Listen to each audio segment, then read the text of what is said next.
Hola, buenas tardes. Bienvenidos a todos y todas. Mientras se siguen conectando los asistentes, vamos a dar inicio a un nuevo ciclo de tributación local.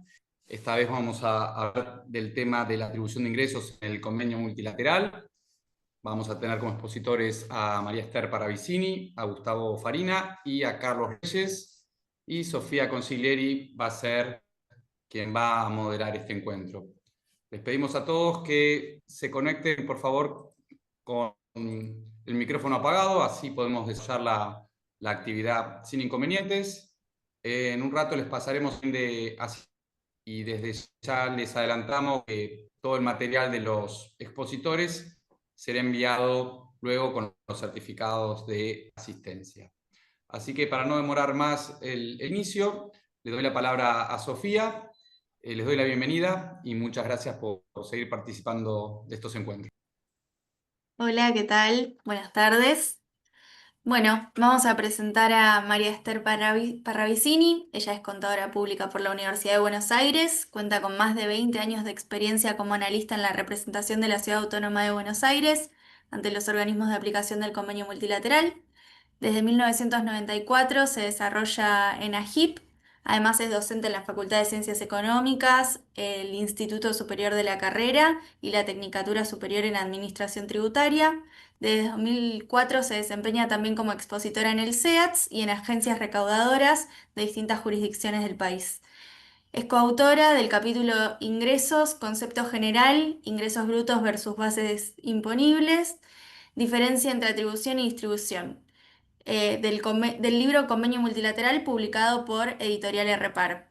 Y a continuación va a exponer sobre el impuesto sobre los ingresos brutos versus su base imponible, atribución y distribución.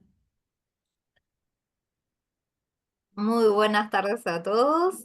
Es un honor, una alegría poder estar. También es una alegría, increíblemente, este tema es algo que ha dado que hablar desde hace mucho tiempo atrás y fue muy bueno poder juntar dentro de dos tomos del convenio multilateral a distintos autores que fueron representantes, la mayoría. Yo fui coautora con Demetrio Schneider, que bueno, que era representante. Tengo la suerte de haber estado hace 25 años más o menos en temas de ingresos brutos y como asesora de la representación han pasado distintos representantes, pero tener el lujo de ver 24 sujetos activos viendo un mismo hecho es increíble. No es lo mismo que realmente apreciar aquello que se ve en impuestos nacionales, que está un sujeto activo nada más, sino ver 24 es algo extraordinario y en este tiempo aprender, tomar nota y ver esas distintas perspectivas, además sumado a las distintas representaciones, porque va cambiando el estilo, el color de ver esto. Y realmente se vuelve una materia que antaño en la facultad, cuando la cursé, era una clase en la cual veíamos convenio multilateral, aquellos que teníamos la formación de contadores o inclusive aquellos que hacen la licenciatura en administración de empresas. Y esto nos posiciona frente a una visión distinta, también con el enriquecimiento que ha habido en todos los considerandos de las resoluciones de tratamientos de casos concretos que se han ido complejizando y esa complejidad parte de poco que está en el convenio para lo que hace ingresos.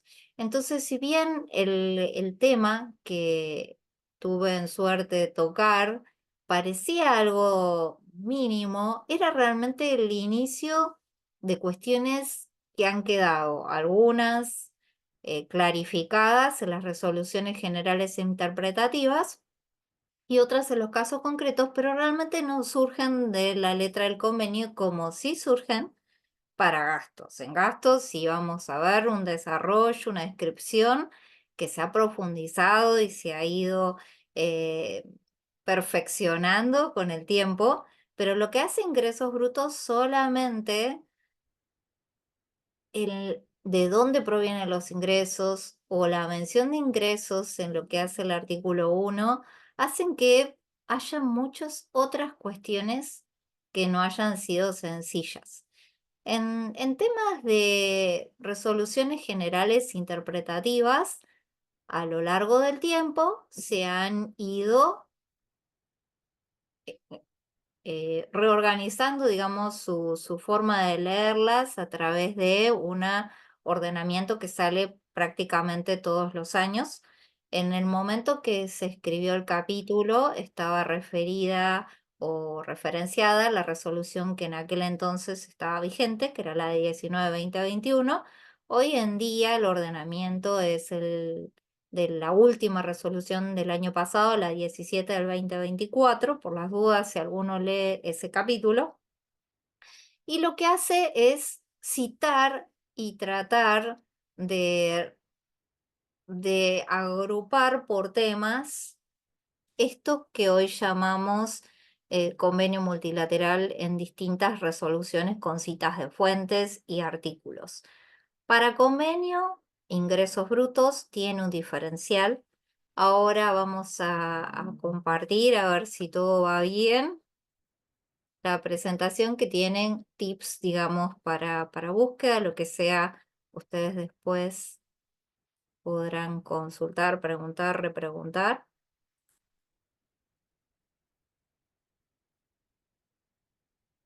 A ver si logro. Ahí estamos.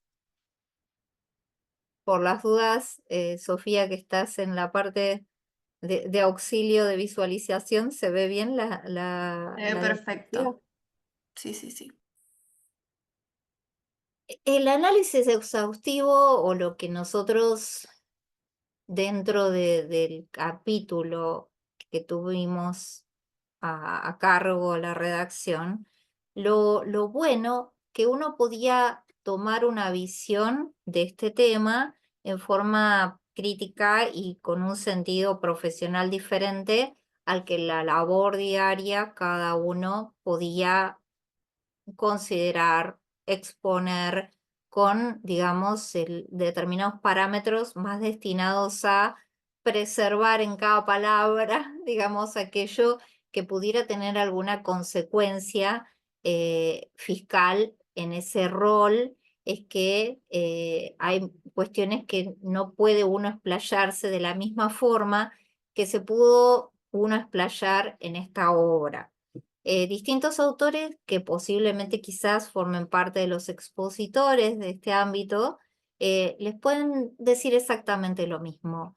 En este rol más de profesional que ve la materia desde un punto crítico, nosotros pudimos desarrollar y explicar, y por eso esta presentación también sintetiza el análisis de ese momento, en una cuestión más de evolución de qué es lo que se consideraba ingresos en el convenio multilateral y si había una distinción respecto a lo que cada uno de los 24 sujetos activos consideraba y cómo fue ese origen, esa búsqueda gradual de qué entraba en conflicto, qué no. Y entonces para este momento de esta charla, esa distinción de lo que es un ingreso computable y lo que no es un ingreso computable, la diferencia con ingresos que son atribuibles o distribuibles y las potestades frente al convenio, es lo que hacen que tenga muchas veces en distintas tesinas o tesis que yo he leído una sinonimia que no es atinada. Entonces, en principio, esto viene dentro de un marco que hace a la poca, digamos, descripción que en el texto del convenio de lo que hace ingresos brutos. Por eso, como principio, uno toma el por qué es que ingresos está tan escuetamente mencionado en el convenio y esto se remonta al por qué. Inicialmente el convenio, para evitar la doble imposición interjurisdiccional, utilizaba gastos como único parámetro para la distribución de ingresos brutos. Toma como gasto y ese enfoque de asignación basada en la estructura de costos y donde se ejercía la actividad estaba vinculado al ejercicio de actividad de la parte de producción para llevar ese servicio o ese producto a aquel que lo consumía o que hacía uso de él. ¿Cómo se va introduciendo de forma gradual y a raíz del planteo de la municipalidad de la Ciudad de Buenos Aires, bueno, hoy Cava y Corrientes, que argumentaban que realmente la parte de gastos, así como la parte de ingresos, tenía injerencia y que tenían que tener una participación ambas partes para considerar lo que era y hacía el ejercicio de actividad en el país y así obtener una redistribución acorde. Si había una jurisdicción que era netamente productora y otra jurisdicción que era netamente comercializadora, era importante que estas dos facetas se vieran y tuvieran una carga que al principio fue del 20% en el 1960, de un 30% en el 64 y de un 50% lo que es actualmente la equiparación de una y otra faceta. Sin embargo, a pesar de esto, de que haya un 50 y un 50, aquellos que son especialistas en la materia y han leído y vienen leyendo todo lo que pasa en los casos concretos, hace que haya bastantes grises, particularmente en servicios que hoy en día todavía están con cierta lentitud a diferencia de lo que es bienes. Y hoy los servicios, particularmente lo que hace a servicios y la digitalización del entorno dentro del cual todo esto se ofrece, ha hecho que se dificulte bastante más estos temas de qué pasa donde está el ejercicio de la actividad en aquellos que prestan servicios. Es realmente en el año, digamos, 77, donde todas las 24 que han adherido al convenio actual lograron zanjar muchas diferencias y robustecer esta distribución se vuelve complejo en servicios, no así tanto en lo que estamos viendo de ingresos. La mención del ingreso, que está en el inciso B del artículo 2 del convenio, es muy escueta. Dice de dónde provienen los ingresos. Esa proporción de ingresos brutos va a ser una de las dos facetas que hace a la distribución. Todo aquello que tiene que ver con el silencio que se llama o se habla del convenio, hace que tenga críticas y hayas tenido críticas, pero hayan venido siendo resueltas en distintas resoluciones generales interpretativas. Lo principal es que en el convenio realmente no se habla del diferencial de ingresos computables y no computables, a diferencia de gastos que sí tenemos el artículo 3, donde específicamente se habla y después hubo resoluciones generales interpretativas previas a lo que hacía ingresos. Esto por un lado.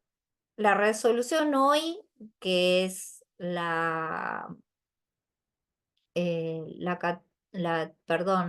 2024 es la 17, que aquí en el material yo se las referencio con la 19, ahora les hago esa pequeña corrección antes de enviarla, es la que recepta a través de dos artículos cuáles son aquellos ingresos no computables. En principio, viene esto alimentado de otras resoluciones, pero termina siendo lo lógico. Regímenes especiales, esos ingresos si incidieran en el coeficiente que ya tiene su distribución, harían una desequilibrio, digamos, en ese coeficiente.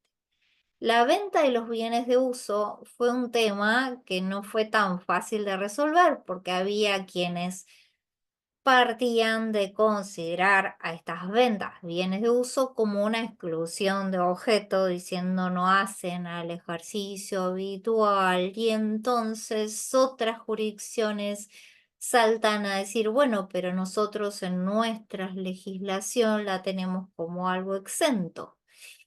Pero como se va más allá de aquellas cuestiones que cada una de las jurisdicciones consideró o no un diferencial para entender este tema, se volvió a este principio de, bueno, ¿en qué todos coincidimos? Y si el ejercicio propio de actividad habitual, oneroso en un territorio, y ese ejercicio habitual, en el caso de ventas de bienes de uso, bueno, y ahí fue donde fue a considerarse como algo claramente no computable, a pesar de que estaba esta cuestión de que algunas otras jurisdicciones considerarán en su legislación que eran exentas y no es que no estaban alcanzadas.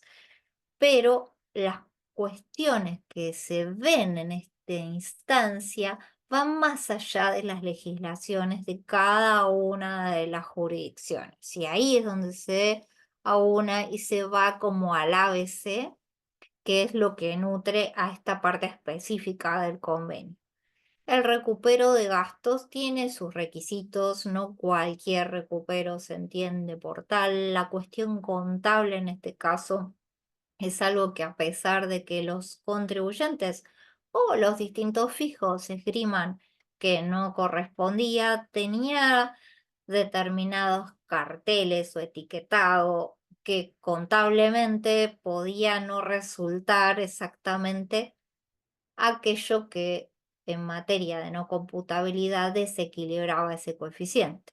Las cuestiones de subsidios estatales también fue algo que se consideró como tal, porque también existía este tema de hasta dónde retribuía o no retribuía o correspondía o no al ejercicio de el contribuyente y la parte del quantum de este subsidio, hasta dónde o no incidía. El recupero de deudores incobrables con respecto a la parte de capital fue algo que, si se consideraba que había sido o no deducible en base a los distintos eh, requisitos para su deducibilidad o no, hizo que también se tuviera meticuloso balanceo de cada palabra, de decir, bueno, va a considerarse o no un ingreso no computable, esto si se dedujo, si no se dedujo. Y la verdad es que en recupero de incobrables y en recupero de impuestos hubo, digamos, en su momento en la evaluación de decir, bueno, no es la actividad, no es la actividad la que está considerada en este tema. Y por eso fue que se tomó el tema de particularizar en lo no computable aquello que tenía que ver con el capital, porque sí es cierto que si había componentes que hacían a intereses, estaba fuera, en este caso, de toda consideración que no fuese computable. Para lo que hace valor patrimonial proporcional y diferencias de cotización, esos dos ingresos fueron considerados en una resolución general interpretativa distinta y por eso lo van a ver en el articulado del ordenamiento en otro artículo. Siguió como la lógica de la fuente, el ordenamiento. En este caso, valor patrimonial proporcional era de un tercero, no era el ejercicio propio de actividad aquello que se estaba considerando y era obvio, sin discusión, ningún tipo de dificultad para clarificar esto a través de una resolución general y considerar que el valor patrimonial proporcional de la parte de ingresos era no computable. Ahora, con respecto a diferencias de cotización, a diferencias de cambio, En su momento sí hubo algún que otra diferencial en el ámbito de la subcomisión de normas y se decía una diferencia de cotización. Tiene una definición diferente, una diferencia de cambio, sí, no, se usan prácticamente por sinónimos. En su momento hubo, sí, un análisis de distintos autores de si debía utilizarse para no cómputo diferencia de cotización en vez de diferencia de cambio, y la verdad es que prácticamente hoy en día o el último tiempo se consideran más o menos sinónimos y por lo tanto todas aquellas variaciones de la moneda extranjera que eran en el mercado no hacían al ejercicio de la actividad. Que uno tuviera un X billete en su cuenta bancaria o en su billetera o en billetera digital hoy en día, hacían que si fluctuaba y se producía un aumento o en el caso de una pérdida, como no computables también se consideran estos gastos, en el caso de que así fueran, eh, tenía que ver con una variable que no hacía el ejercicio de la actividad y como tal se explicita que esto es algo a no considerar computable y por lo tanto no distorsionar particularmente de esos lugares donde había activos y pasivos en moneda y sí considerar el ejercicio de actividad si había compraventa de divisa. Críticas, sí las ha habido, como siempre, que han aportado una visión distinta y que muchas veces por eso han sido receptadas en estas resoluciones generales interpretativas. No es que las críticas han quedado desoídas por la comisión arbitral, sino que se han llevado a este ámbito y así es como, aún a pesar de que haya salido estas resoluciones generales interpretativas, hay autores que dicen, bueno, hasta dónde esto no en realidad no figura en el convenio multilateral y se ha accedido un poco la comisión arbitral al resolver, digamos, aquellos vacíos y por qué no se cambia el texto del convenio multilateral. Y la verdad es que para que se pueda cambiar tiene que tener las 24 jurisdicciones diciendo, ok, cámbiese, y es bastante complejo que esto ocurra. Puede ser que el día de mañana sí hubiera el agregado de ingresos computables y no computables en el convenio, pero realmente es tan dificultoso cada palabra, cada coma que se cambia, que a pesar de estas cuestiones que todavía son observadas por algunos autores, no ha habido mayores problemas y significativamente con esta clarificación ha avanzado bastante el convenio en qué es lo que distorsionaría esta redistribución. Diferencia entre ingresos atribuibles y distribuibles y es importante. Los ingresos brutos que son atribuibles con esta palabra que muchos usan como sinónimo a ingresos brutos a distribuir, sí hay una diferencia.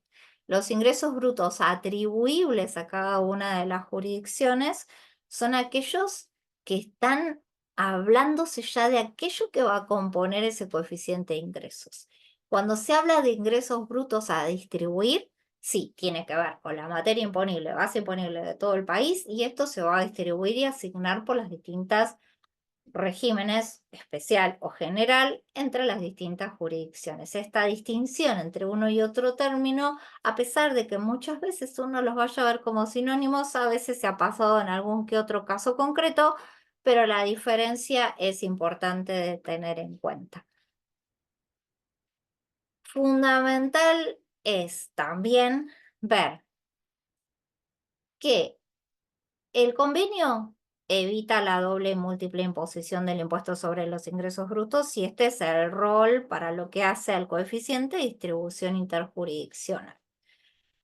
Pero hay una autonomía de la base imponible y esto es súper importante de que ha habido casos concretos en los cuales inclusive ha quedado bien plasmado, pero esta diferencial sí es importante y la autonomía de las 24 jurisdicciones con respecto a cuál es la base imponible para cada uno es algo importante. Primacía para la redistribución es considerar este ABC de que es un ingreso bruto a distribuir. Y una vez que se establece ese coeficiente unificado en base a ingresos y gastos, esa distribución de la materia va a hacer que cada uno pueda hacer la deducción que cada uno de los ordenamientos haya establecido en cada periodo fiscal. Así que esta primacía del convenio por sobre la base imponible no le quita la preponderancia que tenga la autonomía de base imponible para esa jurisdicción. Una cuestión que ha estado el año pasado en tela de vibrante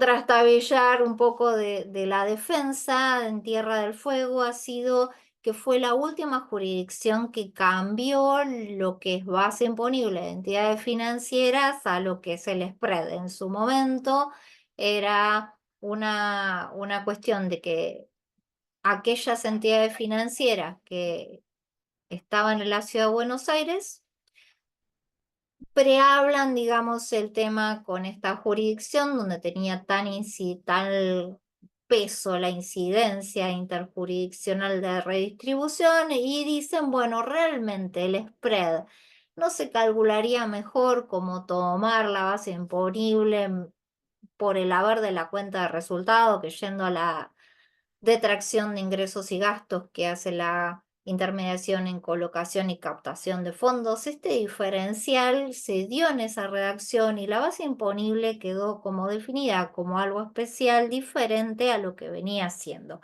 Fueron sumándose las distintas jurisdicciones del país, pero eso no quitó que la distribución fuera en base al artículo 8 en base a la composición de un coeficiente o parámetro o proporción de la sumatoria de ingresos, intereses pasivos y actualizaciones pasivas. Pero al darse este diferencial, se arma una sumatoria distinto a lo que son las bases imponibles de cada una de las jurisdicciones. Una vez que esa distribución está armada, hay un choque realmente que se da porque uno dice, ¿qué es el ingreso del artículo 8 y por qué intereses y actualizaciones pasivas? Y esto tenía que ver con que en los orígenes y remontándonos para atrás, se vuelve a por qué no se decía interés activo, actualización pasiva, interés pasivo y actualización pasiva, y por qué estás diferenciado esto, porque en el 77 ingresos era aquello que era el spread y todo lo que estaba en gastos tenía que ver con esa actividad que desarrollan los empleados, los gastos de distintos servicios, locaciones, etcétera, etcétera, que no hacían a la actividad por la cual una entidad financiera tributaba, que era la diferencia entre la colocación y la captación de fondos, y ese diferencial, que era el spread,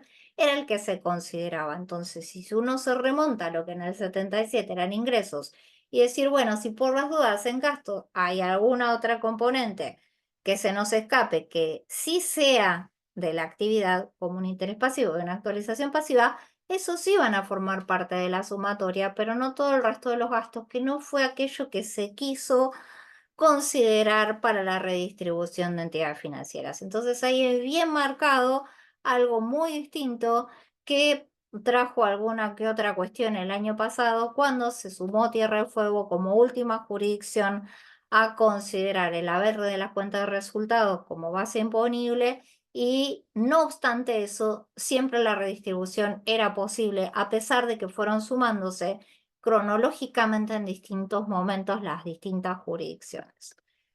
Algo que fue el tema a considerar también, que tiene su anticuación bastante más atrás en el tiempo, era el tema de las concesionarias de automóviles, que en su momento, en el 2013, había una disparidad de qué consideraban algunas jurisdicciones, como que era la intermediación, y otros temas de otras jurisdicciones, como la CABA, que consideraba que no, que debía ir toda la base para lo que era el concepto de ingresos brutos, sino considerar que era un intermediario. En el 2013 la CABA modificó su código y entraron las concesionarias como intermediarios, y esa base imponible diferencial hizo que todo lo que hacía el régimen de distribución de concesionarias se viera equiparado en bases a distribuir entre las 24 jurisdicciones. Hubo otro tema que es el tema dentro de los ejemplos que hace a este tema de ingresos, que tiene que ver con exportaciones. Todas las jurisdicciones venían considerando como que las exportaciones no eran gravadas hasta que Misiones se sube a considerar que lo eran.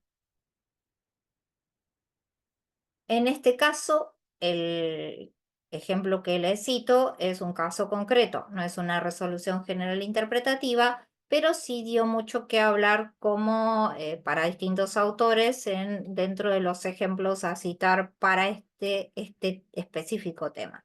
En este caso, Misiones eliminan la no gravabilidad de ingresos por exportaciones. Consecuentemente, ajusta la base imponible de Pirelli, incluyendo una proporción de los ingresos por exportaciones. ¿Qué se queja en este caso el contribuyente? Diciendo la inconstitucionalidad de gravar exportaciones y solicita que, si se grababan, se incluyan tanto ingresos como gastos de exportaciones en el coeficiente unificado. La comisión arbitral no cuestionó los coeficientes calculados por Pirelli sin exportaciones basados en la Resolución General 2 del 2009 y sostuvo que Misiones no violentó el convenio al aplicar su ley local, ya que el ajuste operó sobre los coeficientes ya calculados por Pirelli. Las alternativas propuestas por Pirelli fueron rechazadas por no encuadrar en las normas del convenio multilateral. Así que, como conclusión de este caso, lo que se establece es que este caso, con respecto al cómputo y al no cómputo,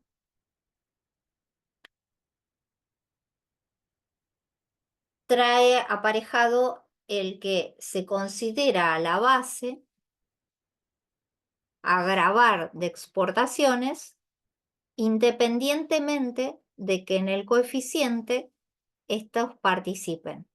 Se toma la actividad de Pirelli para todo el resto de las operaciones de ingresos como gastos y esta apreciación de su actividad se extrapola en ese caso concreto a falta de armado un coeficiente de ingresos y gastos porque específicamente decían que no eran computables tanto ingresos como gastos de exportaciones. Y eso es lo que se aplica a falta de un coeficiente para la distribución de esos ingresos que en Misiones plantea, nosotros no estamos modificando aquello que está establecido hasta ahora para redistribución interjurisdiccional.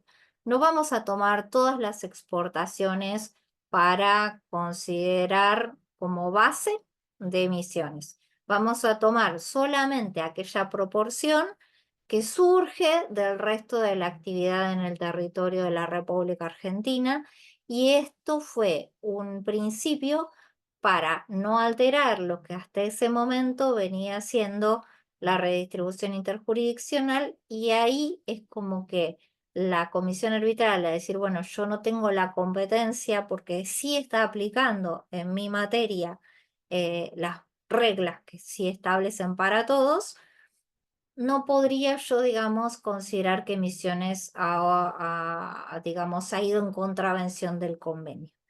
Y esto es el tema que hoy sintéticamente les traigo para compartir. Les tengo alguna diapositiva más que es como una síntesis de esto, pero bueno, no quiero robarle más tiempo al resto de los expositores. Así que allá adelante sigan con su materia del análisis del día. Bueno, acá hay una pregunta de Malena que dice, diferencia de cambio facturada mediante notas de débito, ¿las debo considerar computable y asignar a la jurisdicción de la operación principal que origina dicha diferencia de cambio? Esta es una muy buena pregunta que se está viendo hoy día y tiene que ver mucho con cómo vaya a darse algunas cuestiones que están por resolverse hoy en día. Vieron que puede hoy verse, más que en otras veces, diferencias de cambio que se dan entre el momento que uno percibe el ingreso y el momento del comprobante, porque se paga un mes después y esa diferencia de cambio puede significar un quantum de ese ejercicio de actividad diferente. Y ese quantum y en qué momento tomar las diferencias de cotización es lo que hoy en día se está evaluando. Pero volver al ABC de que es un ingreso bruto tiene que ver con ese. ¿Cuál es el quantum para las 24 de una retribución, el número que hace el ejercicio de la actividad? Entonces, todo lo que hace a esas diferencias de cambio que no tienen que ver con el ajuste por inflación, digamos, sino que tienen que ver con el quantum de aquello que se realiza como actividad, deberían ser consideradas en principio como computables. Hasta ahora no ha habido la comisión arbitral un caso concreto que nos dé como una claridad o tampoco se ha expedido específicamente la comisión arbitral con una nota aclaratoria o con una resolución general más clara sobre esto. Pero en principio podría prosperar como tendencia aquel que si vamos al ABC de lo que es ingresos brutos, ese quantum, si está o tiene que ver con una variación de la moneda que hace que la retribución por ese ejercicio sea un todo entre el peso y la diferencia de cambio, la tendencia va a ser prácticamente en un 99% de posibilidades a que todo vaya a ser considerado computable. Ahora, si esa diferencia tiene que ver con algún caso concreto específico que se haya dado, hay uno muy viejo que tiene que ver con gastos, que es el de Hoist, es un caso concreto donde había una locación, un alquiler que se ajustaba con una cláusula X y en ese considerandos se cita un convenio multilateral que no llegó a ser una adhesión de las 24 jurisdicciones, donde se hablaba del tema del ajuste por inflación y ese ajuste por inflación se consideraba explícitamente como no computable y entonces, por lo tanto, actualizaciones en gastos de alquileres por cualquier otra variable, en similitud o analogía, debía ser considerado no computable. Pero toda esa explicación que se dio para ese caso concreto específico fue para gastos, no para ingresos. Entonces no lo vamos a encontrar dentro de la jurisprudencia larga que hay sobre este tema, sino que el ABC es, digamos, como mi experiencia, lo mejor a considerar como pauta. Perfecto. Bueno, muchas gracias María Esther. Voy a presentar ahora a Gustavo Alberto Farina. Es contador público egresado de la Universidad Católica de Córdoba y especialista en tributación por la Universidad Nacional de Córdoba. Actualmente se desempeña como socio en el estudio Luis Fada y Asociados y se desempeñó previamente como socio en Deloitte. Es titular de materias impositivas en las carreras de grado de las universidades ya mencionadas y se desempeña también como coordinador y expositor en programas de posgrado en distintas universidades del país. Es autor y coautor de diversos artículos publicados en revistas especializadas, obras doctrinarias y medios periodísticos, y va a exponer sobre atribución de ingresos por venta de bienes.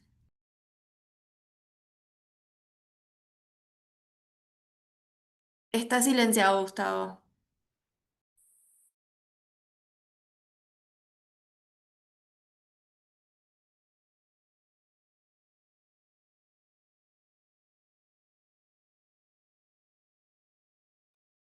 Listo. Buenas tardes a todos. Muchas gracias por la presentación. Consulto también si se está viendo la presentación. Sí, perfecto. Sí, se ve, Bueno, gracias. gracias. Bueno, siguiendo un poco con las palabras de María Esther, también he sido coautor del libro de convenio multilateral de REPAR. Como comentarios, todos los autores hemos donado nuestros derechos a una fundación, o sea que no es que estemos haciendo propaganda ni tratemos de vender el libro, sino que lo citamos porque realmente ha sido un esfuerzo compartido muy importante. Puntualmente en el caso que me toca plantearles ahora, es el tema que tratado y desarrollado en el libro, que es la atribución de los ingresos por venta de bienes. Tema conflictivo en la actualidad, producto de todo lo que planteaba María Esther, justamente por el hecho de que el convenio multilateral va camino a los 50 años, tiene una redacción que estaba acorde al desarrollo de las operaciones en ese momento, pero que actualmente no tiene vigencia de tanta practicidad como la que implica la dinámica de las operaciones. Tal es así que una cuestión que en su momento era un tema complejo de las operaciones entre ausentes y entre presentes, se podría decir que a la luz de las resoluciones actuales de los organismos de aplicación del convenio multilateral, cuáles son la comisión arbitraria y la plenaria, ello ya no tendría tanta significatividad, sino que lo que importaría es ir al lugar donde provienen los ingresos.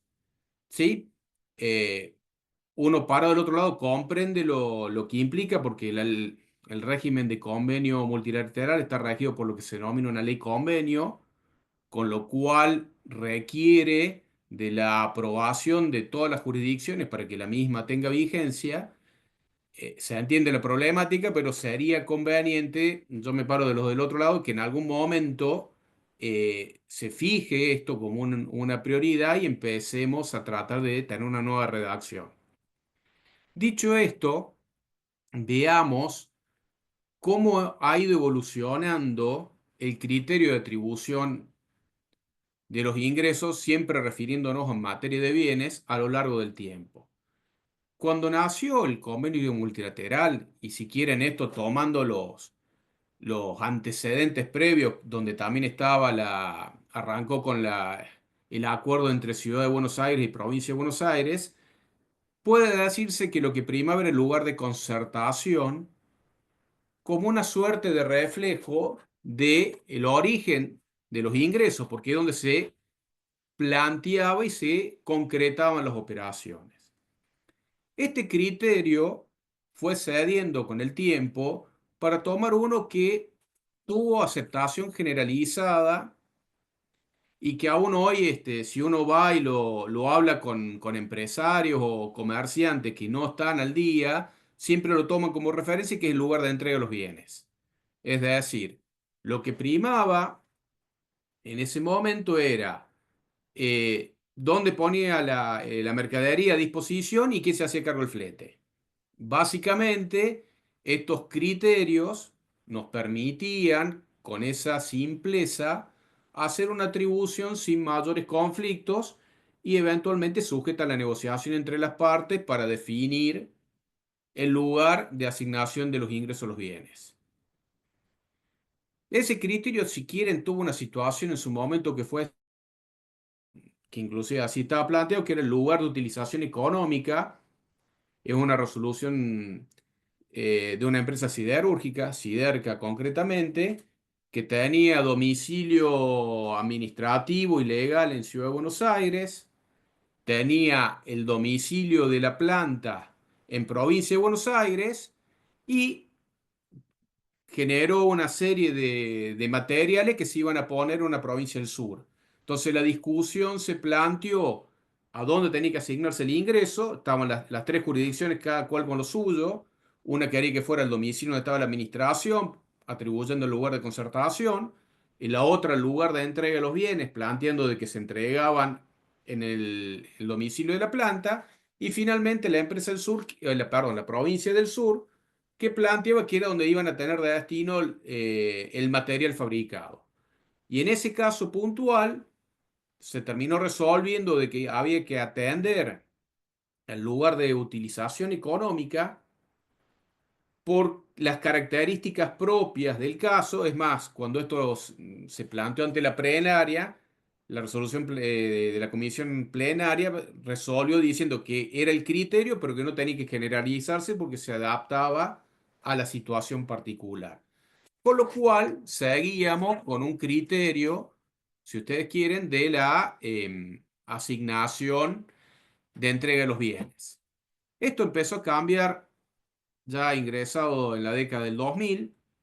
Uno de los fallos emblemáticos empezó a ser FIA contra Provincia de Córdoba, donde también la concesionaria compraba automóviles a la terminal y se planteaba, en ese caso, de que la terminal decía que el ingreso era de la provincia de Buenos Aires, no tenía la planta, que era Honda, y la concesionaria lo mantenía el criterio. Frente a una fiscalización de renta de Córdoba, se dijo de que no era factible de que la empresa terminal productora de los automóviles enviara los automóviles sin tener algún dato concreto y algún gasto realizado en la esfera donde está domiciliada la concesionaria.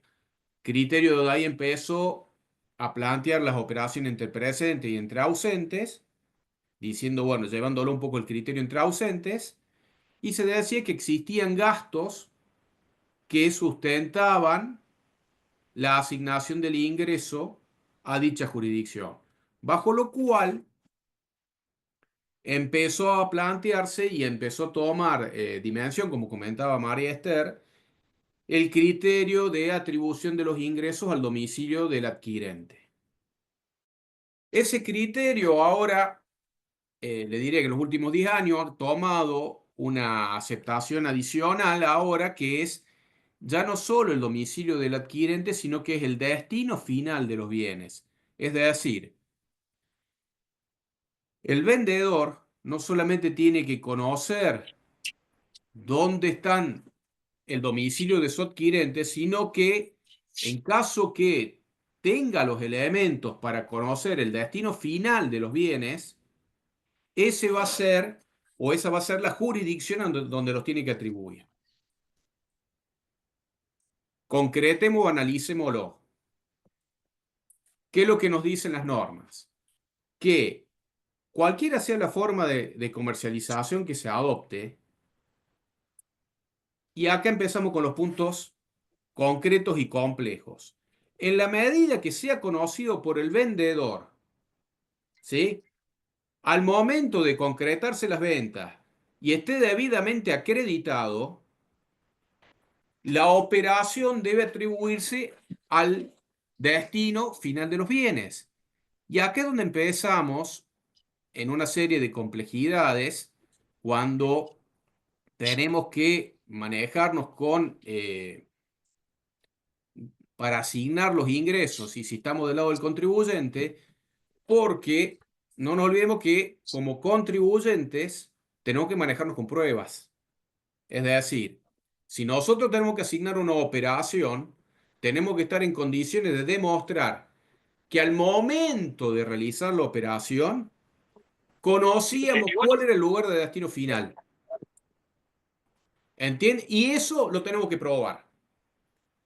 ¿Entienden la magnitud de lo que estamos diciendo? Es decir, acá ya escapamos o salimos de una simple cuestión de decir, o si ustedes quieren, de proporcionalidad, de decir, bueno, yo estimo que en función de mis ingresos, como el año pasado hice tanto, ahora considero que ese porcentaje se va a plantear. No, del punto de vista del contribuyente es una acreditación mediante medio de prueba, a diferencia de lo que tienen los organismos fiscales que pueden aplicar presunciones. Entonces, acá donde se dificulta la aplicación o la determinación del lugar del destino final, y hay sin número de casos, yo acá cito solamente 3 de los que están tratados en el libro, a modo de ejemplo. En el caso de Whirlpool, se trata de una operación que tenía Whirlpool Argentina, que asignaba sus ventas de bienes en relación a operatorias que tenía con Garbarino a los lugares donde consideraba que era el destino final. Provincia de Buenos Aires la fiscaliza y le plantea que en realidad esas ventas se tienen que atribuir al lugar del centro de depósitos, que estaba en Provincia de Buenos Aires, porque ese era el destino inicial de los bienes. ¿Sí? Entonces ven uno que tenía destino final y otro que tenía el lugar del depósito. En ese caso puntual, según lo que surge de los antecedentes de la resolución de la comisión arbitral, Whirlpool pudo aportar elementos de que tenía visita de sus viajantes a Garbarino, concretaban las operaciones, tenía los medios de prueba para asegurar a dónde iban los bienes una vez dejados o puestos en el depósito de la empresa, y a su vez una nota de Garbarino que corroboró y acreditó lo indicado por Whirlpool. En base a eso, se terminó fallando a favor de la empresa y se mantuvieron los criterios aplicados por el contribuyente. Si ustedes quieren, acá empezamos una cuestión. Los bienes que comercializan Whirlpool tienen cierta envergadura, cierta potencialidad de seguimiento. Ahora, ¿qué pasa con los bienes de consumo masivo? Caso de sucesores de Alfredo Williner, una empresa láctea de provincia de Santa Fe.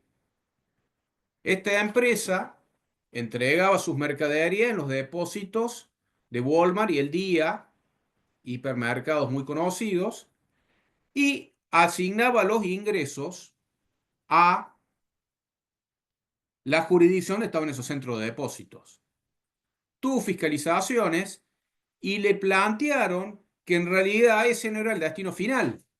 La empresa dijo, sí, está claro que ese no es el destino final, pero es el destino final que yo conozco al momento de concretar las operaciones. De lo que surgen de los antecedentes de la comisión arbitral, los planteos que se hacen es que en función de cierta y determinada documentación que estaban, a la luz de la documental que aportaron tanto Walmart como El Día, Williner estaba en condiciones de conocer cuál era el destino final en el momento de entrega de los bienes, producto de las bonificaciones por venta que se generaban. Acá no es cuestión de plantear el caso puntual, pero yo lo que les llevo es, primero, lo controvertido y lo dificultoso, porque si me tengo que poner a analizar las bonificaciones por venta, conociendo un poco el sistema, siempre se hacen ex post, con lo cual no es un hecho de que uno lo conozca en el momento de entrega de la mercadería, porque si no tendrían que ser bonificaciones diarias prácticamente. A su vez, puede ser que exista stock de mercadería. Como ustedes pueden ver, bueno, es un elemento a evaluar y tener en cuenta. Otro antecedente más cercano en el tiempo, porque cuando estábamos haciendo el libro era de los últimos que concertamos y elaboramos, es el de Ford Motor. Ford Motor, en el caso puntual, tenía una operatoria de un concesionario oficial que estaba en provincia de Neuquén. Entonces asignaba las ventas de vehículos a dicha concesionaria, pero resulta que dicha concesionaria tenía una sucursal en Río Negro. Entonces, tuvo una fiscalización y Río Negro planteó de que los ingresos que estaban atribuidos a provincia de Neuquén no eran los correctos, porque en realidad había ingresos que correspondían a provincia de Río Negro y que ante el argumento de Ford que él desconocían, porque ellos entregaban los bienes y después el comprador era libre de disponer en dónde los ofrecía, dijo que los servicios de patentamiento le permitían tener un seguimiento de dónde estaban o dónde se terminaban enajenando los bienes. Con lo cual, volvemos, o yo acá la idea es plantearle la complejidad y las implicancias que esto tiene dentro del sector de los contribuyentes. ¿Por qué? A ver, lo que está planteando la norma es que uno conozca el destino final de los bienes al momento de concreción de las ventas. Si uno lo hace bajo la lógica de que, más allá de que todas las jurisdicciones plantean de que el periodo fiscal es el año calendario, a los efectos prácticos todos trabajamos con el mes, y es más, si uno tiene diferencia de un mes para el otro, se plantean las cuestiones de rectificativas en menos, eventualmente, siempre surgen controversias con este tema. Entonces, supónganse, parémonos en Ford. Ford hace la venta en Neuquén. Se supone, los vehículos tendrían que tener mucha rotación para que las ventas entregadas al mes por parte de Ford se concrete con la venta al cliente del concesionario dentro del mismo mes, para que también la nota del servicio de patentamiento, comisiones, lo que demás cuestiones, sean noticiadas por la empresa. Entonces tendríamos ya, si nos paramos bajo esa lógica, una figura de un eventual diferimiento en lo que respecta a la tributación sobre el impuesto a los ingresos brutos.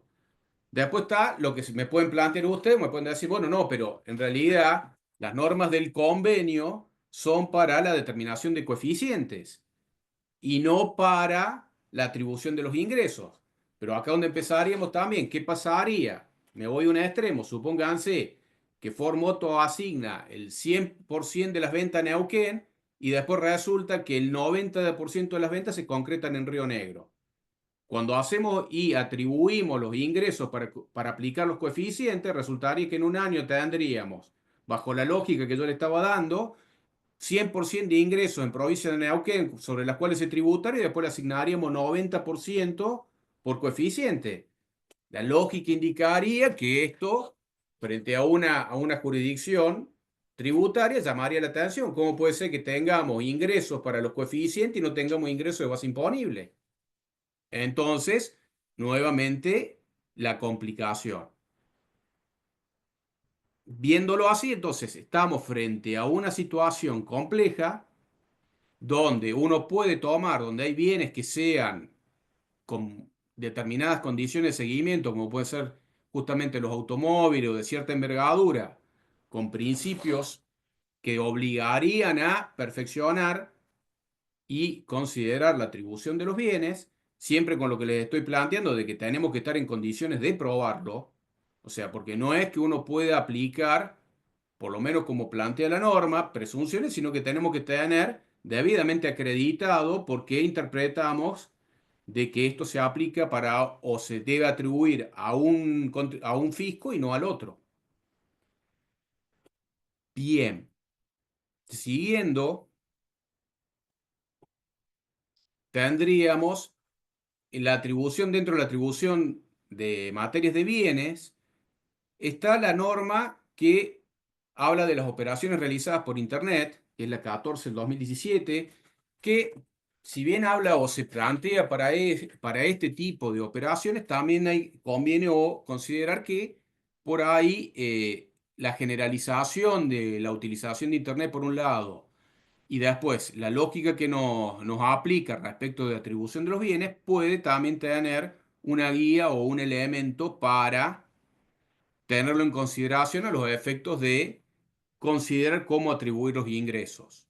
Entonces, ¿qué es lo que nos dice esta norma? Como primera pauta, mantiene el criterio de que tenemos que llevarlo al domicilio del adquirente, que entiende que es el lugar de destino final de los bienes, que es aquel donde van a ser utilizados, transformados o comercializados por el adquirente. ¿Sí? Es decir, mantenemos los criterios que estamos planteando hasta ahora, que es el lugar del destino final. Si eso no fuera posible, ¿qué es lo que nos plantea? Bueno, si no tiene el lugar de destino, busque el domicilio de la sucursal del adquirente donde provenga la operación. Si no fuera ello posible, busque el domicilio donde desarrolla la actividad principal del adquirente, sino el depósito centro de distribución donde se entrega los bienes o el domicilio de la sede administrativa del adquirente. ¿Sí? Es decir, nos da un orden de prelación. Ahora esta resolución tiene una consideración especial dentro del artículo primero, casi en su último párrafo, donde nos dice que serán de utilización todos los elementos documentales que permitan acreditar tal hecho en la medida que no se opongan a la regla económica. Y acá es donde empezamos nuevamente con las cuestiones que hacen a los potenciales conflictos. O sea, porque suponiendo que uno tiene la documentación y los elementos, siempre planteándonos en un terreno de la cuestión lógica, esos elementos son la realidad económica de la operación. Entonces, no deja de llamar un poco la atención este párrafo incluido, un poco controvertido, supongo, o el planteo sería para aquellas operaciones que sean abiertamente o manifiestamente de una fragilidad legal que no respete la realidad operativa, porque si no, justamente todos estos elementos que tenemos son los que nos permiten a considerar y atribuir los ingresos. En definitiva, ¿qué es lo que tenemos? Si ustedes quieren, para ver, tenemos un criterio de atribución de ingresos que ha ido variando en el tiempo, considerando, bueno, el desarrollo, lo que habla al principio, el código tributario tiene casi 50 años, perdón, el código de convenio multilateral tiene casi 50 años, la realidad de los negocios ha cambiado abruptamente, pero tenemos esta situación de tratar de considerar o atribuir los ingresos que hay que hacerlo con una cuestión que antes podía tener una cierta simpleza y que ahora amerita un delicado estudio, no solo de dónde atribuirlo, sino también de los medios de prueba que se van a tener para poder justificar la aplicación de la designación de una determinada jurisdicción en oportunidad de realizar las operaciones. Bien, con esto concluyo mi presentación. Abierto a preguntas, si las hubiere ahora o si no al final.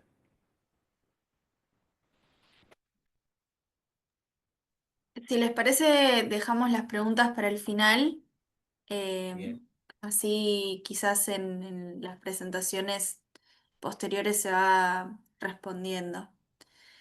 Y bueno, y le damos la palabra al último expositor, Carlos Francisco Reyes. Él es contador público por la Universidad de Buenos Aires, con posgrado en tributación y maestría en dirección de empresas, especialista en tributación local, ha sido coordinador de la Comisión de Tributos Locales de la Asociación Argentina de Estudios Fiscales, vicepresidente del Departamento de Política Tributaria de Copal y secretario del mismo departamento en la UIA.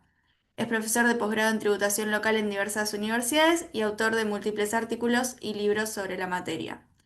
Y seguidamente va a exponer sobre la atribución de ingresos por prestación de servicios.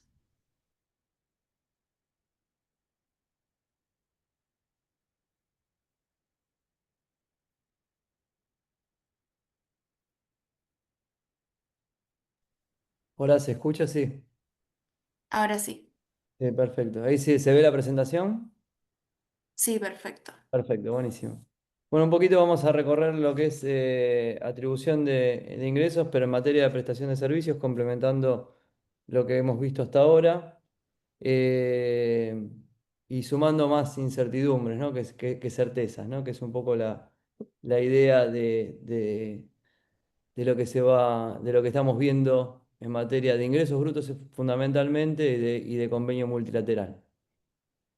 Así que, si pudiera pasar la presentación, ahí estamos. Un poco el temario se los dejo, en el material después lo van a estar compartiendo. Y vamos a arrancar de lo que es el marco conceptual. Y yo no quiero dejar de, de mencionar ahí en este slide que se ve que arranca hablando de ingresos brutos, ¿no? Siempre que analizamos el convenio multilateral, nunca debemos de perder de vista que lo que se busca, justamente como se mencionó, es distribuir base imponible del impuesto sobre los ingresos brutos, para lo cual no puede el convenio multilateral, o mejor dicho, su aplicación, ni ninguna norma ninguna resolución, ya sea resoluciones generales interpretativas o sobre casos concretos, atentar contra la estructura legal, es decir, los elementos y aspectos del hecho imponible del impuesto sobre los ingresos brutos, en particular en todo lo que hace el aspecto cuantitativo del elemento material del hecho imponible. Es decir, la atribución de ingresos, tanto ya en bienes como vimos recién o en servicios, no pueden conculcar la estructura legal del impuesto. Nosotros podemos definir rápidamente, basándonos también en las directrices de la Ley de Coparticipación Federal de Impuestos, al impuesto sobre los ingresos brutos como el tributo que grava el ejercicio habitual de una actividad a título oneroso con fin de lucro, como lo reiteró hace poquito la Corte Suprema de Justicia en Cooperativa Farmacéutica de Provisión y Consumo de Alberdi, ahora el año pasado, dentro del ámbito de una jurisdicción por parte de cualquier sujeto. No puede, por lo tanto, más allá de que utilicemos al gasto como hecho revelador de lo que es actividad, no puede jamás desvirtuarse esta idea. Es decir, estamos en presencia de un tributo de carácter territorial, desde su estructura legal, que grava el ejercicio de actividad y no es, bajo ningún aspecto, un tributo a las ventas, desde el punto de vista legal, ni un tributo a los consumos. Recién parte de lo que estábamos escuchando es justamente esa abdicación del tributo a ir llevándolo hacia un tributo a los consumos. ¿Por qué? Porque cambió la realidad de los negocios y justamente lo que era antes gravar una actividad específica por parte de un agente económico que se caracterizaba por el desarrollo físico en distintas jurisdicciones del país. Recuerden que para desarrollar una actividad, cuando el impuesto sobre los ingresos brutos o actividades lucrativas nace, pese a la historia que tiene, que es muy, muy anterior, se necesitaba, no sé, una empresa necesitaba vendedores, una fuerza de venta distribuida en todo el país, compradores que vayan recorriendo distintos puntos del país, actividad, es decir, desplegada a lo largo de todo el territorio, cuestión que con la aplicación de la tecnología, especialmente en materia de comunicaciones, eso fue disminuyendo. ¿Qué pasó? Que cualquier tributo de carácter físico, territorial, que grava el ejercicio de actividad, empezó a quedar fuera, le empezaron a pasar muchas actividades económicas por fuera de lo que es su hecho imponible. A partir de esto es que no se puede, justamente por medio de la aplicación del convenio multilateral o de resoluciones sobre casos concretos, vulnerar las características del propio tributo. Y esto lo ha dicho también la Corte Suprema de Justicia de la Nación en un montón de causas, desde helicópteros marinos hasta acá podemos nombrar una cantidad, pero hace muy poquito sobre un tema justamente que hace mucho a nuestra actividad como contadores, el tema de qué alícuota aplicar y qué alícuota no, qué base tener en cuenta de ingresos al momento de decidir qué alícuota es la aplicable para una determinada actividad, en la causa Petroarsa, Sociedad Anónima, contra Provincia de Tucumán, del 20 de agosto del 2024, en el dictamen de procuración, se plantea que justamente que es por ello que las facultades de imponer contribuciones y percibirlas sin intervención de autoridad extraña han de ser ejercidas por las provincias y sus municipios sobre aquellas actividades creadoras de riqueza que se producen dentro del ámbito físico de sus respectivos estados, pues cuando ellas graban operaciones realizadas fuera de sus territorios exceden el ámbito de sus potestades e invaden otras jurisdicciones. Reitero, desde helicópteros marinos hasta acá lo venimos escuchando y debe haber un montón de fallos, lo venimos escuchando. Acá justamente está bueno Petroarsa porque lo cita a casi todos los que están mencionándose sobre el tema. Entonces va de suyo que la gabela así percibida será válida y legítima en tanto no grave específicamente actividades extraterritoriales. Por lo tanto, la actividad creadora de riqueza debe producirse dentro del Estado. Reitero, cuando hablamos de atribución de ingresos, no se puede vulnerar con un criterio de atribución de ingresos bajo una lectura del convenio multilateral o de resoluciones generales interpretativas o sobre casos concretos, esta definición basal del impuesto sobre los ingresos brutos. Muchas veces, durante muchos años nos planteamos, especialmente recomiendo siempre algunos artículos de Fernando García en ámbito con relación a algunas situaciones del convenio multilateral y cómo fue quedando con el tiempo, se fue quedando fuera de época a partir de las nuevas formas de hacer negocios. Y en la actualidad no es ese el problema. El convenio es sabio, es como está planteado, más allá de el coeficiente unificado y de plantear algo que no corresponde, que justamente, como se hablaba al principio, es 50 y 50, sino que el problema es la propia estructura legal del tributo en relación a cómo hoy se realizan los negocios. Y es tratar de trascender esa estructura pensada para el ejercicio de actividad física a las nuevas formas y métodos de realizar los negocios y tratar de transformar el tributo en un tributo a los consumos o a las ventas, más allá de lo que realmente dice justamente la Ley de Coparticipación Federal de Impuestos. Esto lo pudimos ver de forma palmaria en el último consenso fiscal, donde directamente se habla justamente de los servicios digitales y de la presencia digital, y en los distintos códigos fiscales, donde justamente se fue incorporando con el correr de los años y ahora avalado con el consenso fiscal la gravabilidad inclusive de servicios prestados en el exterior, con lo cual menos aún puede haber actividad ejercida dentro del territorio. ¿Cuál es justamente, a los fines del convenio, cuál es, lo ha mencionado Esther al comienzo, el hecho revelador de actividad es el gasto, como es natural que así lo sea, ¿no? Si yo ejerzo actividad, justamente lo que voy a exteriorizar y a tener dentro del ámbito de una jurisdicción es el gasto. Pero no es cualquier gasto. Acá el convenio multilateral nos plantea que tienen que ser aquellos en el artículo 1, en el último párrafo, cuando se hayan realizado gastos de cualquier naturaleza, aunque no sean computables, pero vinculados con las actividades que efectúe el contribuyente en más de una jurisdicción. Es decir, vincula de vuelta el gasto que lo utiliza como vehículo para exteriorizar actividad a la actividad propia del agente económico. No es que puede ser un gasto cualquiera.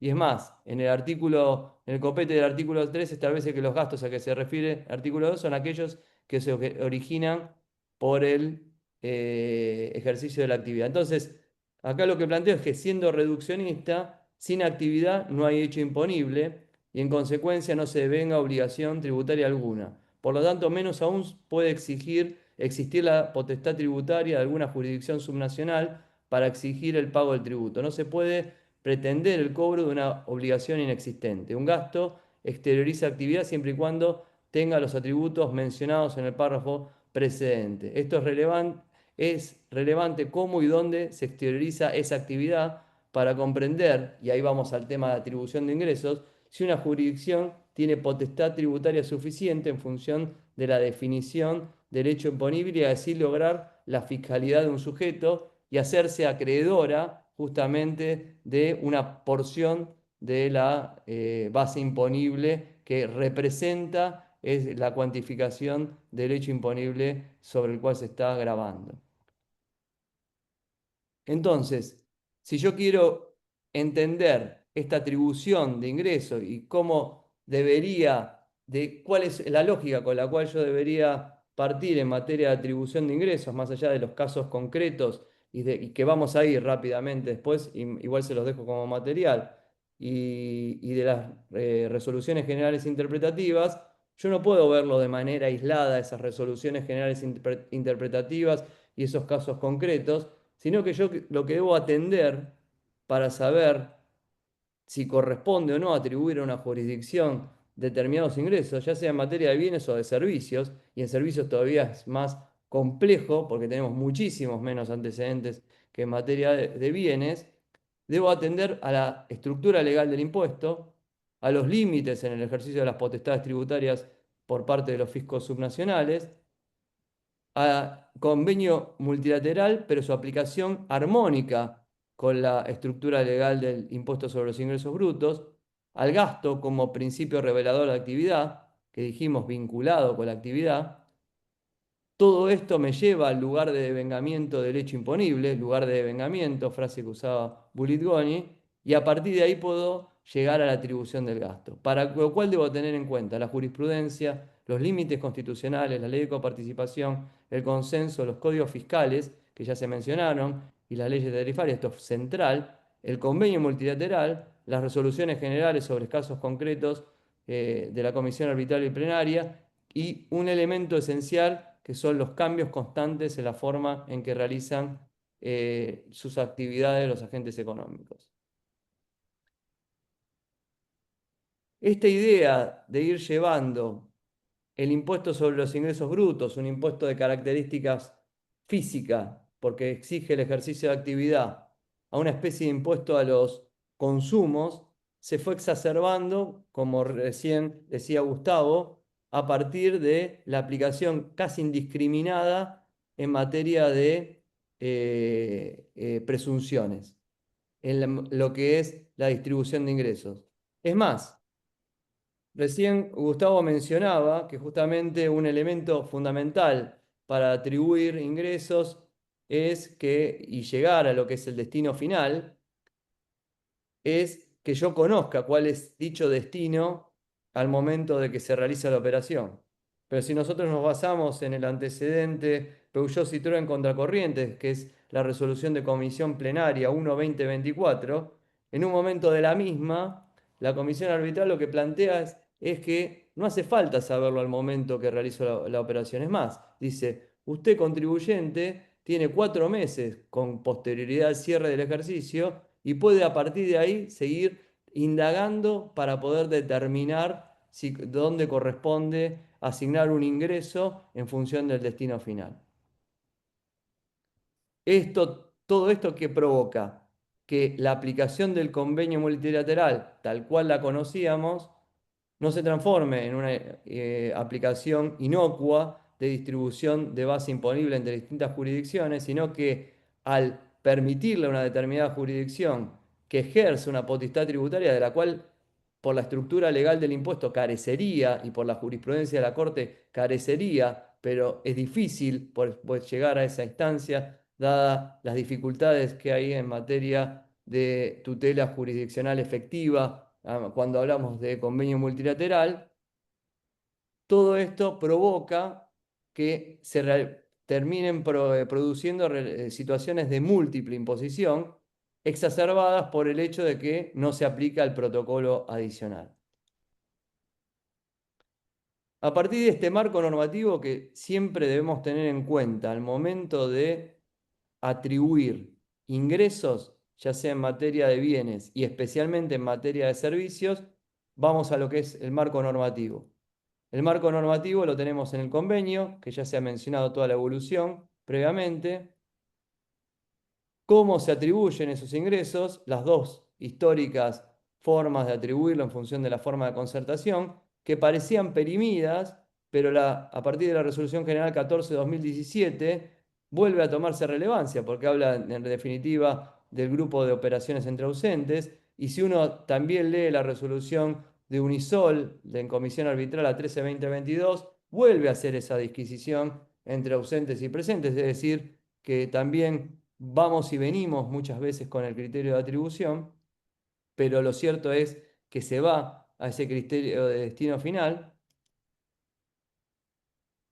La resolución 14/2017, que en su párrafo, en su inciso B, antes se trabajó sobre el inciso A, que era bienes, habla de manera muy escueta sobre prestaciones de servicio y plantea que justamente que se deben interpretar que los ingresos brutos del domicilio adquirente proveniente, como lo mencionaba recién Gustavo, de operaciones digitales, una cosa que ahora me voy a situar en la 5/2021, se realizará siguiendo el siguiente criterio. Prestación de servicios, salvo que tenga un tratamiento específico en el convenio multilateral o por normas generales interpretativas, los ingresos por la prestación de servicios, cualquiera sea el lugar o forma en que se hubieran contratado, se atribuirán a la jurisdicción donde el servicio sea efectivamente prestado por sí o por terceras personas. Con lo cual no agrega absolutamente nada, por lo menos en materia de servicios, en relación a lo que es justamente dónde se debían atribuir esos servicios. Y específicamente en lo que es comercio electrónico, la norma hoy que está vigente y que va haciendo el combo, ¿no?, de esa ibarización del impuesto sobre los ingresos brutos, en lo cual tenemos al consenso fiscal, tenemos justamente las normas de los distintos códigos fiscales provinciales y también las resoluciones, esta general interpretativa, es la 5/2021, que lo que hace es ayornar al 83/2002, para mí con una mejor redacción, por supuesto, y plantea en su artículo 1 interpretar como de alcance general que la comercialización de bienes y o servicios que se desarrollen o exploten a través de cualquier medio electrónico, plataforma o aplicación tecnológica o biodispositivo o plataforma digital o móvil o similar en el país se hayan encuadrado en el último párrafo del artículo 1 del convenio multilateral. ¿Se acuerdan? Último párrafo del artículo 1 quedó viejo porque hablaba de medios de comunicación que no se utilizan en la actualidad.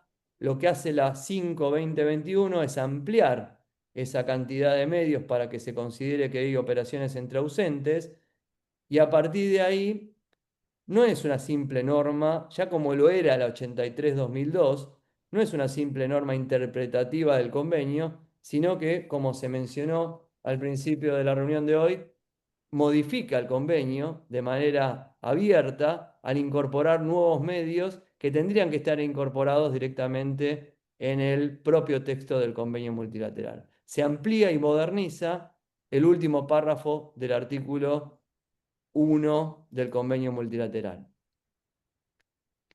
Y después nos plantea de que va a haber justamente sustento territorial cuando exista presencia digital del vendedor. ¿Y cuando existe presencia digital en una jurisdicción, en la jurisdicción del adquirente?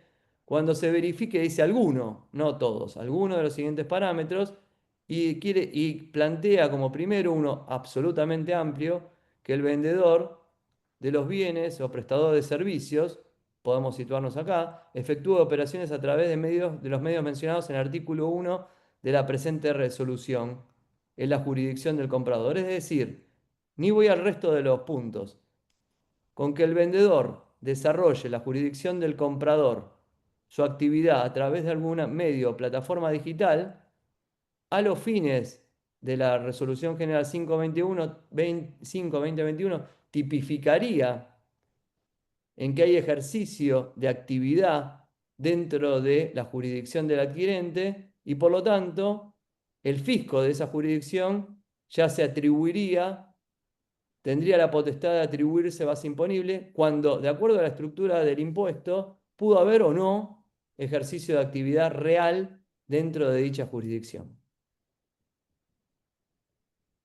Por lo tanto, lo que vemos es que la 5-2021 modifica la 83/2002, introduce nuevos métodos, pero modifica el último párrafo del artículo 1 del convenio. Ahora bien, lo modifica de una manera muchísimo más prolija y mejor desde la técnica tributaria en cuanto a su redacción que lo que hacía la 83 del 2002. Se crea un sustento territorial y más, lo que estamos viendo es que claramente nos transmite la idea de que se atribuye base imponible, se va a atribuir base imponible casi en la lógica de un impuesto a los consumos y no de un impuesto que grave el ejercicio de actividad, porque puede haber no habido ejercicio de actividad justamente en la jurisdicción del adquirente por el mero hecho de que desde acá, de la Ciudad de Buenos Aires, esté realizando prestando un servicio a través de una plataforma digital. Dice, acá lo que se reseña es que esta temática entre los problemas que tiene la estructura del impuesto y el convenio multilateral que responde a esa estructura del impuesto está fuera de época en relación a lo que es la realización de los negocios en la actualidad en Argentina y en el mundo. Hay una especie de, como mencionábamos, de ibarización, y esto ha sido receptado no solo por la Comisión Arbitral, sino también por la Comisión Federal de Impuestos y por los distintos códigos fiscales. Ya lo planteaba Bulitgoni en 2013, que el convenio y la lógica del impuesto respondían a la forma de realizar los negocios en 1953. Acá les cito y les queda como material justamente el consenso fiscal, que trata de dar, ¿por qué hacen esto en el consenso fiscal de incorporar los servicios digitales y a los servicios digitales prestados en el exterior? Justamente para darle un marco legal, así como lo hicieron en materia de prestaciones sin fines de lucro. ¿Y qué pasa con el consenso fiscal? Nos encontramos que el año pasado la Comisión Federal de Impuestos, ante una consulta de la provincia de Córdoba, justamente sobre el tema de la aplicación de carácter lucrativo o no, la asesoría jurídica le otorgó, validado después por la Comisión Federal de Impuestos, en la resolución 259-2024, le otorga al consenso una jerarquía constitucional, la misma jerarquía que la ley de coparticipación, pese a que la vulnera de manera explícita. Y acá no sé, en los últimos minutos que me quedan, decime, Sofía, si estoy muy pasado de tiempo o cómo vengo. No, termina tranquilo. Ok. Acá lo que vamos a transitar son sobre casos concretos. Es decir, en materia de servicios que hay menos antecedentes, tenemos que recurrir a un análisis más integral.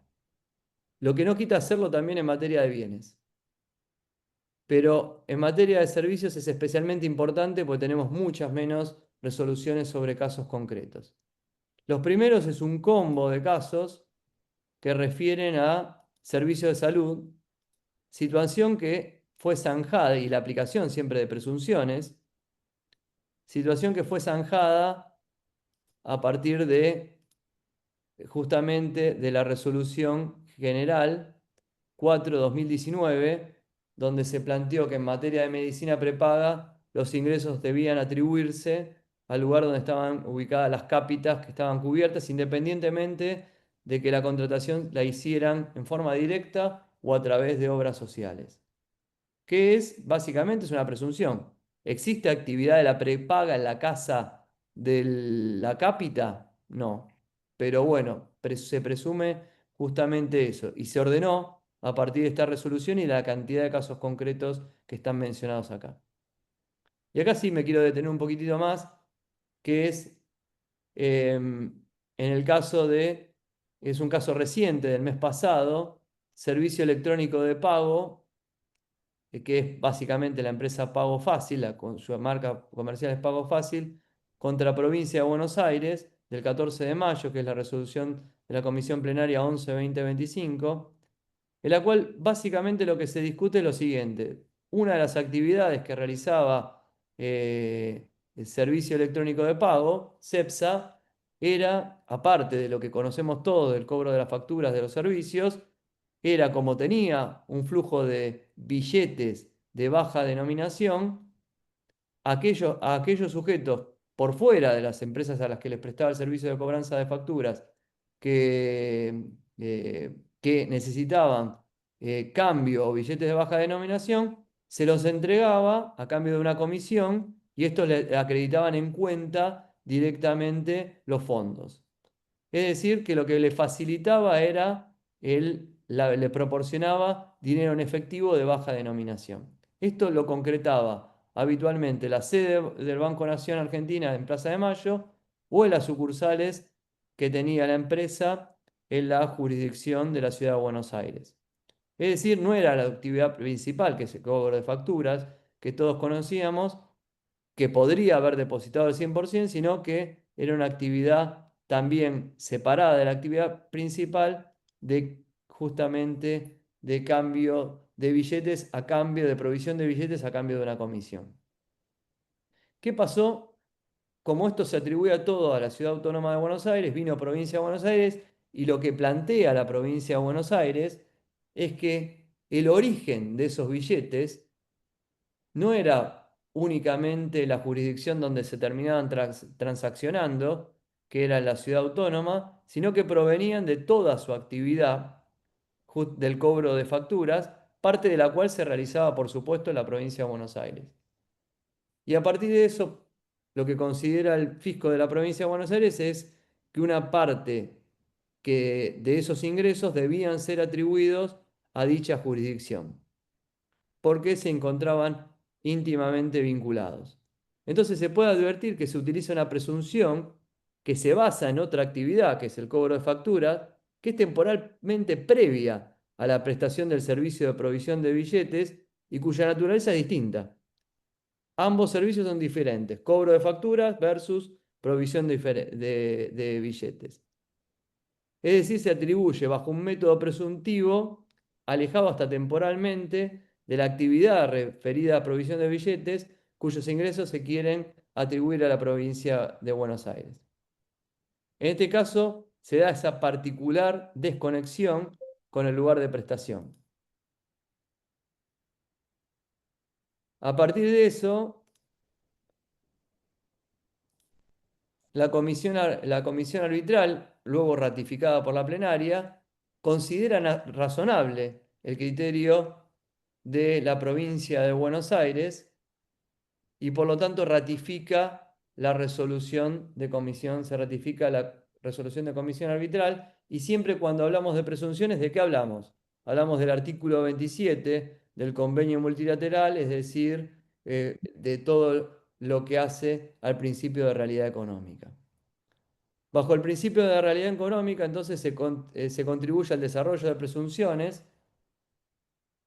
Entre otros, el problema que surge de esta aplicación masiva de presunciones es, como recién decía Gustavo, que para mí me parece un elemento central, es la aplicación asimétrica que existe entre el contribuyente y el fisco. El fisco la puede aplicar y a nosotros a quienes tenemos que asesorar le decimos, no, vos no podés aplicar presunciones, vos tenés que basar tu atribución de ingreso, ya sean bienes o servicios, sobre documentación cierta y que sea oponible a terceros, porque así como se presume a favor de una determinada jurisdicción, puede venir otra que considera justamente que se perfecciona el hecho imponible dentro del ámbito territorial de la misma y exigirte el pago del tributo. Y sin la aplicación del protocolo adicional vas a tener un problema de múltiple imposición.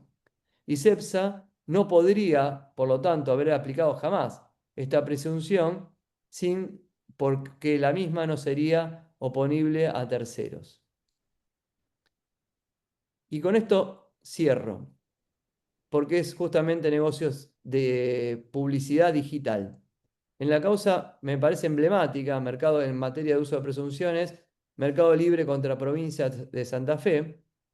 Acá lo que planteaba Mercado Libre, por los servicios de publicidad que realizaba a través de su sitio web, atribuía los ingresos al domicilio del anunciante, quien es quien contrataba la publicidad, mientras que la provincia considera que la efectiva prestación del servicio se produce en la jurisdicción donde está radicado el usuario que ingresa a la web y tiene contacto con el aviso publicitario.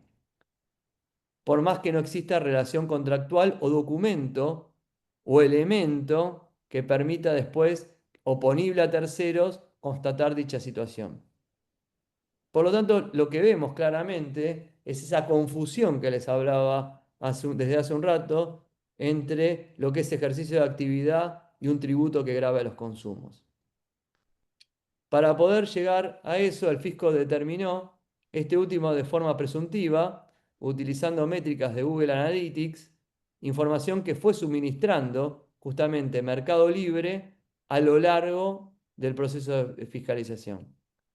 A partir de todo esto, los órganos de aplicación del convenio multilateral ratificaron el criterio de Mercado Libre, planteado que, dadas las dificultades que existen para efectuar en forma cierta la atribución de ingresos, las jurisdicciones pueden utilizar algún parámetro que responda lo más equitativamente posible a la realidad de los hechos, y en este sentido se entiende razonable, como reza muchas veces las resoluciones sobre casos concretos, la metodología aplicada por la provincia de Buenos Aires. Es más, muchas veces en los casos concretos vemos que se aclara que dicha metodología no es oponible a terceros fiscos.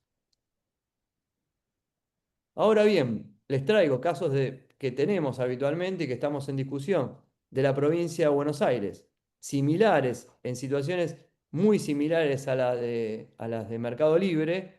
Directamente provincia de Buenos Aires lo que ha planteado es atribuirse ingresos cuando el contribuyente lo hacía también al domicilio de quien contrataba con él el servicio de publicidad. Vino la provincia de Buenos Aires y plantea que en el caso de publicidad online, los ingresos se deben atribuir a partir de las bases del INDEC en función de los hogares y empresas que tengan acceso a Internet. Es decir, sobre el total de hogares y empresas en el país con acceso a Internet, se plantea, y esto está en discusión hoy por hoy, que justamente una parte corresponde a la provincia de Buenos Aires y a partir de ahí se desconoce el criterio aplicado por el contribuyente, alejándose totalmente de cualquier ejercicio o actividad medianamente cierta o presumible bajo un criterio razonable. Es más, no es razonable identificar la porción real de usuarios que visualizan la publicidad y no se permite presumir de forma razonable el lugar de efectiva prestación del servicio. El problema de las presunciones, además de su falta de razonabilidad, es que su aplicación es asimétrica, como decíamos, y al carecer de soporte documental, imagínense si estas empresas que prestan servicio de publicidad digital, cuando venga otra jurisdicción que no sea la provincia de Buenos Aires, podría venir perfectamente la ciudad de Buenos Aires, AGIP, a reclamarle, le oponen como documentación, le presentan como documentación a los fines de la atribución de ingresos las estadísticas del INDEC de aquellos hogares y empresas con acceso a Internet a los fines de decirles cuál fue el criterio por el cual atribuyeron los ingresos a las distintas jurisdicciones.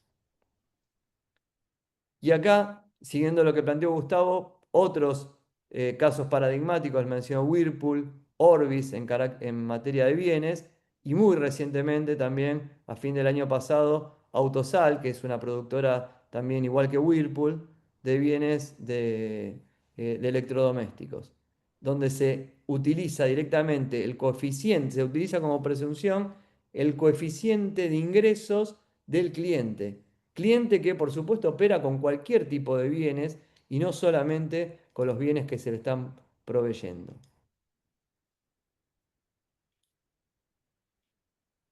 Acá en un extremo de lo que es la aplicación de presunciones, en un caso que hemos conversado muchísimo también en la Comisión de Tributos Locales de la Asociación de Argentina de Estudios Fiscales, en AMEC, Analytical Laboratories Argentina, contra provincia de Santa Cruz. Básicamente, lo que hace la empresa o hacía es extraer muestras de las minas ubicadas en la provincia de Santa Cruz,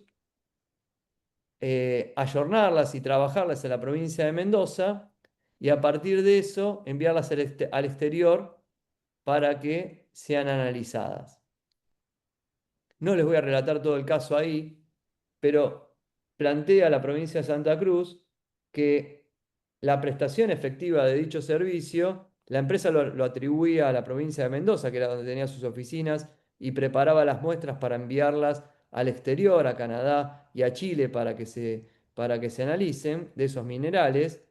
La provincia de Santa Cruz dice, no, miren, acá existe actividad y puede ser que, y calculo, y tiene razón, puesto que hay una parte del proceso que se realiza dentro del ámbito de la provincia para poder prestarse dicho servicio y termina dicho servicio, es decir, que justamente la prestación final es en la provincia de Santa Cruz, donde está la mina, que es donde se van a utilizar el resultado de dichos análisis.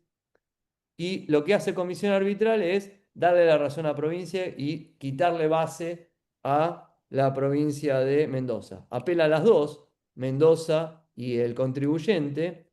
Y finalmente, como no había otro criterio, lo que se plantea es asignarse casi de manera por resolución acordada un 50% de los ingresos, disculpen que se me mueve acá el mouse, un 50% de los ingresos a la provincia de Santa Cruz y un 50% a la provincia de Mendoza.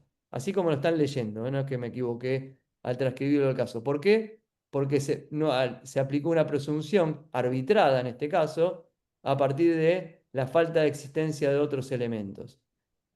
Por lo tanto, se llegó a esta resolución de 50 y 50%. Les dejo más casos, después sobre casos concretos para poder seguir viendo y un poco de data de dónde se fueron obteniendo cada una de las informaciones y documentación de la cual se nutre la presentación. No sé si tienen alguna pregunta o las quieren hacer todas juntas o si quedó alguien del otro lado. Estamos acá, muy atentos. Acá seguimos. Carlos, te hicieron una pregunta en el chat. Pusieron, quisiera consultarle en relación con la distribución de gastos y puntualmente el de los costos de los servicios digitales. ¿Cuál sería el criterio para determinar si son computables o no computables según lo establecido en el artículo tercero del convenio multilateral? Bueno, ahí hay varias discusiones y hay que ver inclusive fallos y resoluciones sobre casos concretos a partir de que si el costo se transmite de manera directa o no, o con relación al servicio que se está prestando de la forma en que se integra, ¿no? Eh, a partir de ahí hemos visto empresas de procesamiento de pagos digitales en las cuales se planteó de que era computable dicho costo, más allá de que la empresa planteaba de que no, que lo único que hacía era comprar esos servicios y a partir de eso prestarlos, o por el contrario, en función de que el mismo tenga un valor agregado por parte del sujeto y sea transformado y no sea entregado bajo la misma forma en la cual lo recibe. Por ejemplo, recién mencionado, y lo pasé muy por arriba, las empresas de medicina prepaga, ¿no? En todo lo que hace a los costos de los servicios, de las prestaciones que van recibiendo. Por lo tanto, ahí, en materia de servicios digitales, yo diría que tenemos todavía una zona gris a partir de la cual no está delimitado, no hay nada delimitado, como los acabo de agregar, me parece más interrogantes que respuestas de lo que, o por lo menos esa era mi idea de la presentación, pero en materia de servicios digitales menos aún, cuando existen esos cuestionamientos sobre si yo compro una plataforma y a partir de esa plataforma presto un servicio, si constituye un costo o no, y esa visión no es compartida por los distintos fiscos que me vienen a fiscalizar. Bueno, muchas gracias. Gustavo, hay una pregunta para vos. Si la actividad del vendedor termina con la entrega del bien, ¿cuál es el fundamento para atribuir el ingreso al destino final del bien? A ver, bueno, ahí la dinámica, lo que venimos conversando y el intríngulis de las conclusiones. O sea, la realidad es que son las disposiciones que se han ido estableciendo a través de la normativa de la comisión arbitral. La intención es que el lugar de entrega no permite conocer con exactitud dónde se desarrolla la actividad por parte del contribuyente. O sea, acá vuelvo a lo que decían Esther y Carlos. El impuesto sobre los ingresos brutos lo que grava es el desarrollo de actividad. Entonces, la presunción legal que se está estableciendo a través de esta resolución es que en realidad la actividad del vendedor se desarrolla al lugar del domicilio del adquirente. Entonces, cuando nosotros teníamos la vieja presunción del lugar de entrega, en realidad lo que se presuponía era que el formato de esa época, el industrial o el comerciante estaba encapsulado en un lugar y era el vendedor el que se trasladaba para adquirir los productos. Como en ese momento la publicidad conceptualmente, y actualmente lo sigue siendo, no es un gasto computable, entonces no había gasto que genere el sustento territorial en el domicilio adquirente. Esas definiciones han mutado y ahora lo que implica es que el vendedor tiene que, y acá empezamos con un poco lo que decía Carlos, dentro si se quiere, del buen accionar de un hombre de negocio, tratar de conocer cuál va a ser el destino final de los bienes. Yo no, acá empezamos y es donde nos encontramos en el intríngulis como asesores, lo que estamos de este otro lado. La lógica sería tratar de hacer un esfuerzo para conocerlo, pero tampoco podés implicar en una erogación de gastos o en una cuestión que pueda dañar tu relación con tu cliente, porque por ahí hay momentos que el cliente dice, che, ¿qué me querés averiguar? ¿Quiénes son, si son mayoristas, quiénes son mis clientes? Así vos no me vendés más a mí. O sea, Llega un momento, me voy a un extremo, que las cosas se empiezan a tensar, donde hay un límite en, en la cuestión de uno dónde puede. Pero en definitiva, ¿por qué no vamos al lugar de entrega? Son las definiciones que se establecen a través de la resolución de la comisión arbitral. Yo puedo agregar una cosita muy, muy corta Sí. a lo que plantea Gustavo, es la evolución de los negocios y la logística. Básicamente cuando nosotros vivimos, yo que supero los 50 años, viví todo el proceso de aplicación de entregas centralizadas en los centros de distribución en el mundo del retail, me planteaba de entrada, digo, esto es para la ciudad de Buenos Aires, para un montón de jurisdicciones, un problema enorme a partir del cual los industriales empiezan a entregar, salvo en materia de alimentos frescos y congelados, todo directamente de manera centralizada. Y cambió totalmente la manera de distribuir, por lo menos en el mundo de consumo masivo. A partir de ahí surge esta necesidad de trascender y de invisibilizar ese punto intermedio, que es donde realmente se perfecciona la operación, e ir más allá del centro de distribución hacia las bocas de las cadenas de los supermercados. Ahora, cuando nosotros hacemos todos esos ejercicios, especialmente a partir de Williner en adelante, y lo podemos hacer, no sé, con algún sistema que a quienes asesoramos contratan para saber cuál es el sell-out, o sea, la venta por boca de sus productos, una cosa que ni tan siquiera es consistente porque algunos es por volumen, otro precio neto, otro precio bruto, etcétera. Siempre le planteamos a los clientes es, cuidado porque esto no es oponible a la provincia de Buenos Aires cuando te diga, no es la forma de distribuir los ingresos. Cuidado porque ni a mí me da certeza como asesor utilizar una bajada de un sistema que ni tan siquiera es uniforme en cuanto a la forma de dinamizar. Cuidado en no utilizar la presunción que se utiliza en Willy y en el resto, donde plantean el ingreso, el coeficiente de ingreso del cliente, porque Williner, que es un actor relevante, pero no es líder de la categoría de lácteos, imagínense lo que representan los grandes retails en cuanto a su coeficiente de ingreso. Cuidado porque estamos duplicando la atribución de ingreso con relación a la venta por parte del agente económico que me sigue en la cadena de valor, que es el retail, que sí asigna la boca. Entonces estoy dos veces asignando a la misma jurisdicción. Todo ese problema es consecuencia de la forma en que cambiaron la logística y la realidad de los negocios en relación a las características propias del impuesto sobre los ingresos brutos. Por supuesto, en algún momento se va a ayornar todo esto, pero no es ni más ni menos que una transición hacia otro tributo que respete más esas características. Hoy estamos bajo un impuesto físico y yo ya no necesito de mi fuerza de ventas distribuida en todo el país o de los camiones dando vuelta por todo el país para entregar los bienes. Ahí es donde radica ese problema. Mientras tanto, ustedes pueden hacer todas las preguntas que quieran y como nos hacen a nosotros cada vez que tenemos que cerrar un convenio, y por supuesto damos menos del 40% de las respuestas y seguramente una gran parte están mal también, ¿no? Carlos, o sea, me sumo a lo tuyo. A mí me quedó alguna vez en un curso que fui que un expositor dijo, lo importante del curso no son las respuestas que uno da, sino los interrogantes que uno se lleva.